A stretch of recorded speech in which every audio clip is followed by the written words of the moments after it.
નમસ્કાર દર્શક મિત્રો, હું છું મનીષ પ્રજાપતિ. આપ જોઈ સૂર્યદૂત એન્ડ સ્વાગત ગુજરાતમાં આપનું સ્વાગત છે. આજે હું કોઈ નેતા કે અભિનેતા નથી, પણ એક નાનો પત્રકાર છું.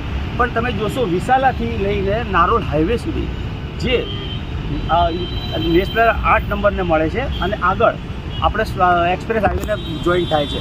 પણ તમે આ હાઈવેની હાલત જોશો તો એવું લાગશે કે રોડ કરતાં તો ખાડા વધારે છે. જે ખાડા જે જનતા પીડિત થઈ રહી છે. તમે જોઈ શકો કે જનતા કેવી રીતે પીડિત થઈ છે.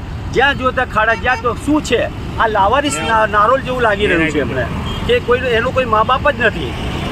એકદમ લાવારીસ લાગ્યું કે જેનું કોઈ દેખભાલ જ નથી કોઈ કરી રહ્યું. તો શું છે આ? જ્યાં બી જોશો ત્યાં ખાડા ખાડા ખાડા ને ખાડા. રોડ તો જાણે ભૂગર્ભમાં જતો રહ્યો હોય.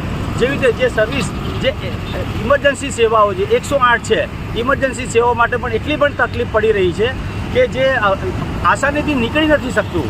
તો શું છે આની પાછળ શું છે? આમાં શું સંતાયેલું છે, શું સપડાયેલું છે કે જે રોડની સામે જોતા નથી?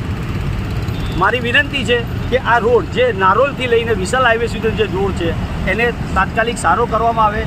જનતા ભોળી છે, જે આવે છે જાય છે, પણ કોઈ કશું બોલતું નથી. આ દ્રશ્યો જોઈને તમે કહેશો શું કહેવાય, પણ જો તમે સારા કામ કરશો તો આ જનતા તમારી સાથે જ છે હંમેશા માટે.